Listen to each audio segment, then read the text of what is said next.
자, 안녕하세요. 주식비더 머니버디입니다. 어니스트입니다. 자, 여러분들 주식을 하다 보면요, 뭐 이런 식으로 이제 좀 박스권에서 이렇게 쭉 횡보하는 듯한 느낌이 들어서 여기서 뭐 매매를 하면서 계속 수익을 낼 수 있었겠죠? 아니면 뭐 좀 길게 보고 들고 가고 있었을 수도 있어요. 근데 어느 순간 갑자기 막 개파락을 맞고, 뭐 여기 하한가 같은 것도 막 맞고, 이 종목이 뭔가 이상해진 거야. 근데 이제 좋은 방향이 아니라 안 좋은 방향으로 크게 변질이 돼서 내 종목이 너무 불안하다, 이상해졌다, 내가 너무 불안해졌다, 이런 상황을 맞게 되는 경우가 있는데, 요럴 때 좀 도움이 되는 얘기를 좀 해드려 볼게요. 일단 이런 상황이 만들어지게 되면은 기본적으로 악재를 깔고 갑니다. 해당 종목 같은 경우에도 악재 요소가 있었어요. 자, 그러면은 여기서 악재의 정도에 따라서 이제 새로운 시나리오랑 대응 전략을 세워야 됩니다. 일단 첫 번째, 희망찬 이야기를 해드리면요, 하락에도 파동은 존재하기 때문에 그 하락 파동을 이용하면은 종목은 관리될 수 있다. 근데 나는 그 관리를 못한다라고 하게 되면 그 이유는 종목이 아니라 자기 자신한테 있을 확률이 굉장히 높다라고 말씀을 드리고 싶어요. 왜냐? 하락 파동 자체는 무섭거든요. 누구나 무섭습니다. 경험이 적으면 적을수록 무서워요. 그러니까 해야 될 거를 하지 못하는 거예요. 무서우니까 못하죠. 그럼 하락 파동을 놓치게 되는 거거든요. 그리고 다 지나가고 나서 후회를 하게 됩니다. 중요한 거는 하락의 파동이 존재를 하는데 그 하락 파동을 어떻게 이용하느냐가 훨씬 더 중요하고요. 게다가 그 하락 파동은 긍정적인 소식의 상황 속에서 파동을 타는 거겠어요? 악재 끼고서 파동을 타는 거잖아요. 더 불안하죠, 심리적으로. 그래서 굉장히 훈련이 필요한 영역이다 라고 말씀을 드리고 싶고, 실제로 케이스 스터디 할 겸 해당 종목을 가지고 왔습니다.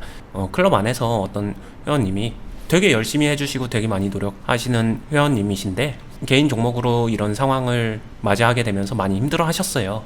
많이 신경이 쓰여서 제가 좀 더 깊게 도움을 드리고, 그리고 해당 상황 같은 경우에는 다른 분들한테도 굉장히 좋은 케이스 스터디가 될 것 같아서 제가 실제로 실시간으로 같이 좀 봐드리면서 잡아드렸었던 건데, 다른 분들도 같이 관람을 하셨죠. 그러면서 응원도 하시고 그랬죠.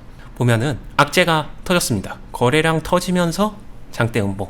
안 좋죠. 딱 봐도 안 좋습니다. 보통 일반적 국룰에 따르면은 이런 상황이면은 무슨 얘기야, 손절해야지 얘기가 나옵니다. 손절해야지. 맞습니다. 맞다면 맞아요. 근데 저는 그 선택을 그렇게 잘하지는 않아요. 뭐야, 그러면 운이 좋은 거 아니야? 아니에요. 관리가 되니까 안 하는 거고, 그리고 여기서 손절할 것 같았으면 그 전에도 할 수 있었어야죠. 그 다음에 만약에 이 상황이 단순히 이게 아니라 조금 더 심한 상태에서 물려있는 상황이면은 여기서 뭐 손절 쉽지는 않겠죠. 그냥 안 하는 게 아니라 못하는 사람들도 굉장히 많을 것이라고 생각을 합니다. 그러면 하락 파동을 이용해서 어떻게 관리를 해야 될지 봐야 되는데, 이 종목은 좀 더 많이 특이해요. 뭐냐? 감사 이슈도 있습니다. 해당 종목은 감사 얼마 안 남았잖아요. 시간이 얼마 안 남았어요. 보통 저는 개인 투자자한테 가장 큰 유리한 무기 중에 하나는 시간이다라고 얘기를 하는데, 해당 종목은 시간도 내 편이 아닙니다. 감사 때 경고딱지 받을 수 있고, 그 경고딱지에서 추가적인 플러스 애매한 이슈가 섞이게 되면은 그 이상의 더 심각한 상황이 발생할 수도 있기 때문에 어떻게 보면 리스크 굉장히 큰 거죠. 그래서 케이스 스터디인 하되 다른 분들도 웬만하면 매매하지 말라라고 얘기했었고, 이 안에 근데 빠져있는 분이 있었으니까 구해드리기 위해서 좀 많이 노력을 했는데, 이렇게 보다 보니까 상황 안 좋죠. 여러분들이 봐도 안 좋은데 여기서 뭐 물만 타야 되냐, 뭘 어떻게 해야 되는 건데, 결론은 놓고 보게 되면은 이 시점에서 제가 가장 먼저 해드린 건 일단 진정을 해야 된다, 멘탈 잡아야 된다, 마인드 컨트롤 해야 된다. 그리고 하락 파동이 나왔기 때문에 상승의 파동처럼 이런 하락 파동은 후속 파동을 야기할 수 있는 부분이 있습니다. 시간이 얼마 안 남아서 조급할 수는 있겠지만 그 한 번의 기회에 반드시 잘 살려야 된다. 그러니까 겁내지 말고 해야 될 거 할 수 있게 화이팅 해보자, 이런 느낌이었어요. 감사까지 시간도 별로 안 남았고 뭐가 없는 상황에서 여기서 이 하락 파동은 차라리 나은 것입니다. 왜 나은데? 라고 하게 되면은 제가 이런 얘기를 하거든요. 너무 딱 균형이 잡혀 있는 상태에서 안 좋은 종목은요, 오히려 더 관리하기가 힘들어요. 균형이 팽팽해가지고. 그럴 땐 차라리 그 균형에 균열을 가해주는 게 납니다. 차라리 안 좋아질 거면 조금 더 안 좋아져서 그 딱 금이 가버리는 게 나아요. 금이 가야 흔들리거든요. 그러면 파동이 나오게 되고 그 파동을 이용해서 종목은 관리가 되거든요. 그러면은 여기서 금 가는 상황을 조금 더 봐야 돼요. 악재는 떴는데 금이 좀 가줘야 됩니다. 그때까지는 좀 움츠리면서 기회를 포착해야죠. 그럼 저 때까지는 뭘 아무것도 안 했다는 얘기인가요, 지금? 아니요, 기본적으로 최소한 조금씩 분할 매수 정도, 약간 빌드업식의 약간의 매수 정도는 이어가라고 했어요. 네, 여기서 쭉 계속 따라오면서 관리하면서 잘 따라 붙었는데 맞은 거거든요. 그래서 충격이 배로 컸죠. 뭐 시청자분들은 이렇게 생각하셔도 될 것 같아요. 뭐 흔히 말하는 열심히 매집하는 종목에 갑자기 돌발 변수가 생긴 상황이죠. 그리고 이거 보시는 분들 절대로 이 종목 뭐 빌드업 하거나 다른 식으로 매매해봐야지 관심 갖지 않기를 바라겠습니다. 내동하시면 안 됩니다. 이 종목 다시 말씀드리지만 감사, 변수, 이슈 있는 종목입니다. 그래서 일단은 근데 빠져나와야 되기 때문에 해야 될 거를 최소한으로만 하면서 기다리는 거죠. 분명히 언제 어떤 식으로든 간에 균열점과 파동은 생기기를 기다리고 있었고요. 여기서 그냥 생으로 노느냐라고 하게 되면 그러진 않아요. 왜냐면은 평상시 같으면은 그냥 손 묶고 지켜봐도 되겠지만 지금 상황에서는 시간도 내 편이 아니고 한 번의 파동을 살려야 되기 때문에 조금 할 거면 제대로 해야 됩니다. 승부수를 좀 걸어줄 필요성이 있는 거죠. 꾸준하게 해주고 요런 파동에서는 여기서 꾸준히 했었던 것들을 좀 덜어내주기도 하고 그러고 그것까지 다시 이용해서 다시 매수하면서 행동을 하면서 잡아가려고 하는데 요 파동이 나와줬죠. 이 앞선 이 행동으로 인해서 이 파동 안에서 거의 뭐랄까 약간 본전 부근 비스무리하게 여기서부터 이렇게 조금은 내려왔으니까 25,000원 언더로 평단을 좀 뺄 수 있었나 보네요. 네, 여기서 매수를 해주면서 이게 좀 내려와 줬죠. 여기서. 네. 근데 저기서 저 동그라미 친 데서 매수를 했을 때 추가 하락 파동이 나오면은 정말 또 더 힘들어지는 거잖아요. 빼줄 거 빼준다는 생각으로. 만약에 그렇게 되면 네, 리밸런싱 매도를 하방도 열어둬야 되는데 보통은 하방을 열어두는 선택을 안 시키겠지만 네. 지금 상황에선 시간이 내 편이 아니기 때문에 하방도 열어두면서 가야 될 수밖에 없는 거죠. 참고로 요 부분 같은 경우에 되게 비중이 많이 차 있는 상태는 아니었나 보네요. 네, 그래도 여기서는 컸었어요. 컸었는데 이렇게 조금 더 커졌고 여기서 좀 많이 뺐습니다. 여기서 많이 뺐는데 많이 빼고 나서 많이 뺀 거를 이때 저는 다시 굉장히 열심히 사게 시켰어요. 열심히 사게 시켰습니다. 어느 정도냐? 그동안 모아왔던 거를 만약에 한 1,500이라고 봐볼게요. 구체적으로. 그러면은 여기서 덜어내면서 이게 400 정도까지 갔었다라고 보면요. 1,500만원에서 400만원까지 요 별표에서 줄였었으면은 이 별표에서 다시 400만원을 저는 1,000만원까지 늘리게 했어요. 이때 이 과정에서 이 행동에 대해서 정말로 많은 사람들이 하다못해 훈련하고 저한테 교육받고 그래도 좀 이제 어니스트 스타일 매매를 많이 이해하신 분들도 있었지만 요 행동에 대해서는 좀 의아함을 생각했죠. 뭐 이렇게 뭐 되게 그 지금 현재 가격이 저좀 뭐 2만 원 언더도 아니고 2만 원도 아니고 이렇게 네. 왜 저렇게 막 채우지? 왜 이렇게 급하지? 뭐 이럴 수 있었겠네요. 네, 평상시랑은 또 다른 모습이었으니까. 네. 근데 이게 제가 꼭 해드리고 싶은 이야기, 전달하고자 하는 이야기가 있는데 시간이 내 편인 경우와 시간이 내 편이지 않은 경우의 리스크예요. 시간이 내 편이 아닐 때는 리스크를 지고 싶어서 지는 게 아니라 그 리스크를 안 지게 되면 결국에는 시간 임박 리스크를 갖게 되거든요. 이거 감사 리스크까지 간다라는 것 자체가 그 어떤 리스크보다 훨씬 더 큰 리스크거든요. 취할 수 있는 리스크는 그 전에 취해서 그 전에 빠져나오기 위한 최선의 노력을 해줘야 돼요. 근데 여기서 남들이 생각하는 악재라고 생각하는 요소가 파동에 균열이 생겼구나. 그러면은 파동에 균열이 생기게 되면은 그 안에서 상승이든 하락이든 아니면 박스 파동이라도 또 다른 파동이 연출될 수 있구나. 반드시 그걸 이용해서 최선을 다해서 나올 수 있게 이용해야겠구나. 그럼 여기서 역까지 세워졌으면은 그 다음 행동은 자신한테 선택권이 솔직히 별로 없어요. 유연성은 떨어집니다. 왜냐? 빼박으로 끌려갈 수밖에 없거든요. 할 거면 진짜 적극적으로 해야 돼요. 만약에 그 적극성을 취하지 못한다면은 이 종목 자체를 하지 않거나 그 전에 손절을 했었어야 되거나 아니면은 차라리 이 종목을 살릴 생각을 하지 말아야 돼요. 이게 제가 가끔 이야기하면은 종목에 대해서 하락파동 관리할 때 할 거면 적극적으로 제대로 해야 된다. 이거예요. 근데 여기서 굉장히 많은 특히 경험치 적으신 분들은 저 열심히 했는데요가 그 열심히의 기준이 자신의 그릇 기준으로 가는 거죠. 예를 들면은 일상적인 상황에서 이런 때 이제 그냥 열심히 했다는 그 기준으로 그냥 열심히 했는데요. 뭐 그런 경우죠. 그렇죠. 근데 상황이 다르거든요. 시간이 내 편이 아니기 때문에 그 열심히의 기준은 훨씬 더 높아야 됩니다. 다소 공격적으로 보일 수도 있고 누군가는 저것도 홀짝의 요소가 있는 거 아니야? 어느 정도는 있겠죠. 어느 정도는 있는데 그 리스크를 상황에서는 감내를 해야 된다라는 거죠. 왜냐? 차라리 그 약간의 심판적 리스크를 감내하는 이유는 이게 상대적 리스크거든요. 감사 리스크보단 작으니까 그게 더 훨씬 더 합리적인 선택이라는 거죠. 만약에 여기서 설령 실패했다. 그럼 어떡할 건데요? 당연히 궁금할 거예요. 근데 그거 역시도 균열에서 결과가 나오고 새로운 파동으로 이어질 거기 때문에 그에 맞춰서 관리를 하면 된다라는 게 이거를 경험하고 할 줄 아는 사람들은 할 수 있거든요. 그렇기 때문에 이거를 제가 좀 도와드린 게 혼자서 못 하실 거를 어느 정도 감지가 돼서 근데 좀 많이 심각하잖아요. 클럽에서는 이런 상황은 없으니까 클럽 매매만 놓고 보면 클럽에서 경험해보지 못할 수밖에 없는 매매라는데 심각하고 그 다음에 더 신경이 쓰였던 거는 이분이 클럽 오기 전에 보유하셨던 종목 하나를 실제로 상패도 맞으셨어요. 그런 것도 있는데 두 번째 맞게 되면 정말 뼈 아프잖아요. 자신의 개인 매매에 대한 선택에 대한 책임이다. 한 번은 그렇게 되지만 짧은 시간에 두 번을 맞게 되면 아예 주식시장 떠날 수도 있거든요. 근데 이분이 얼마나 많이 노력을 하고 얼마나 열심히 하고 얼마나 이렇게 했는지를 제가 잘 알기 때문에 저도 정말 신경이 많이 쓰였던 상황이었죠. 진짜 열심히 하신 분이에요.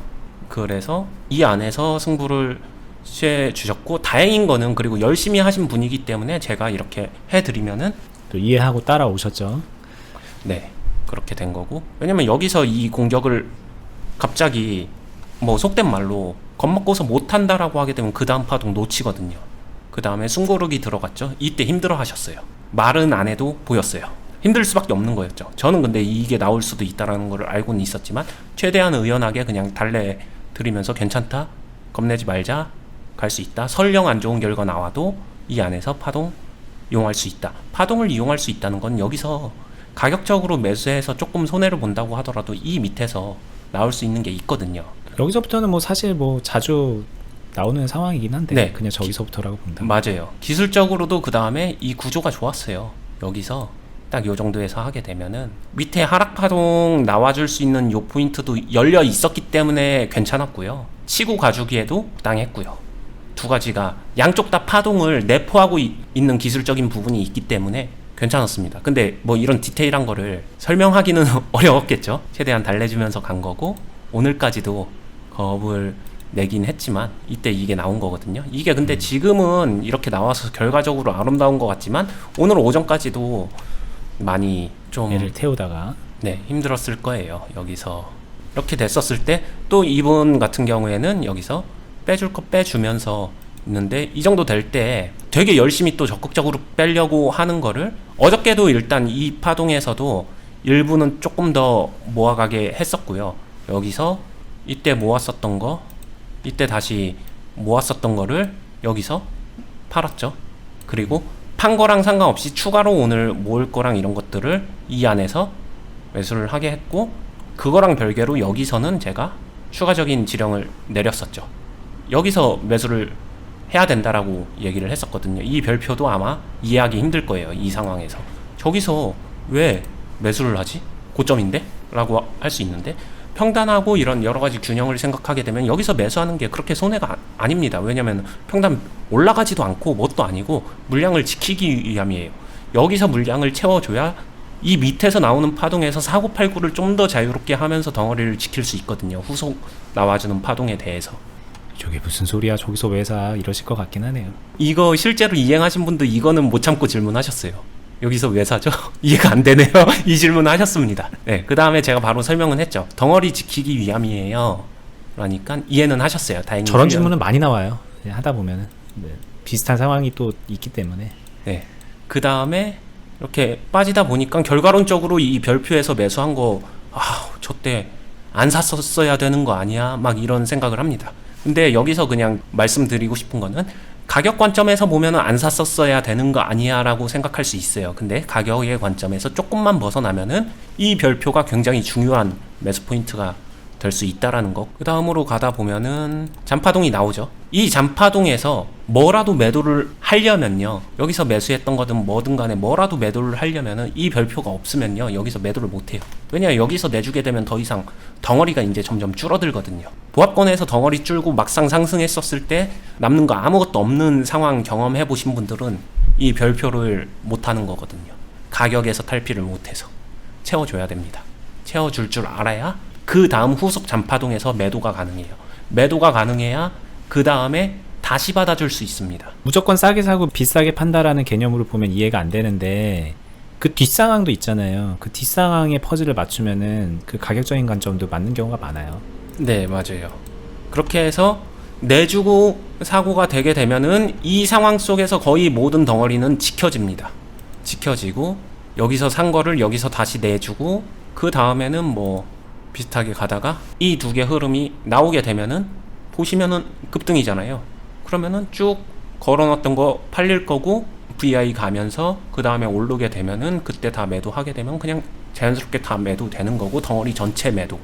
그러면은 앞선 손실분 100% 다 만회했는지 아니면 수익 전환했는지 아니면 손실 최소화했는지는 그것까지는 이제 차후에 더블 체크를 해보겠지만, 이 상황 자체가 종목을 탈출함에 있어서 가장 좋은 상황. 여기서 그럼 이렇게 냈었으면은 이제는 상한가 노려야 되는 거 아니야? 이 종목 결국 상한가 갔잖아요. 이거 노려야 되는 거 아니야? 이렇게 생각할 수도 있는데 의미가 없죠. 원초적 목적이 뭐였나요?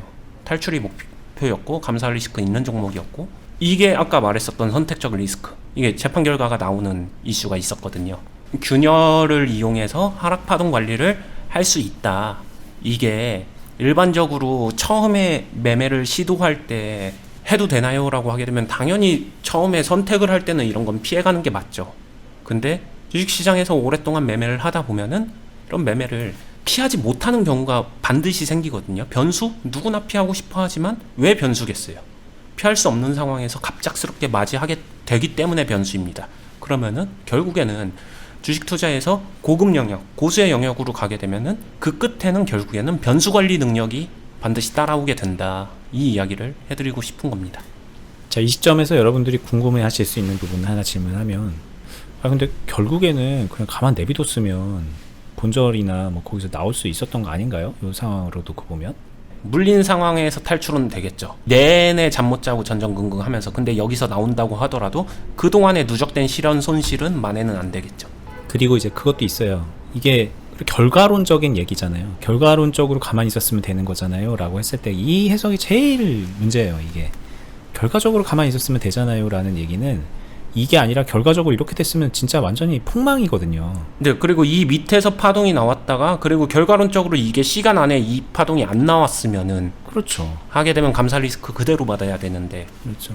그러니까 지금 그 과정을 보셔야지, 이런 단순한 이 결과, 뭐 이 결과로 따지면 이거 안 했으면 되는 거 아닌가요? 또 이렇게 간단 말이에요. 수많은 분들이 그 결과 때문에 되게 고민하시는 거예요. 아니 왜 여기서 왜 사지? 여기서 샀어야 되는데 이 결과, 이 그냥 가격적인 결과, 앞의 상황과의 딱 비교, 막 그거 때문에 사실 주식이 망치게 되는 거라서, 그런 생각은 그냥 좀 빨리 접는 게 좋은데, 이제 경험을 하면서 접을 수밖에 없죠. 사실 이거는 아무리 말을 해도 이해가 잘 안 되는 부분이고.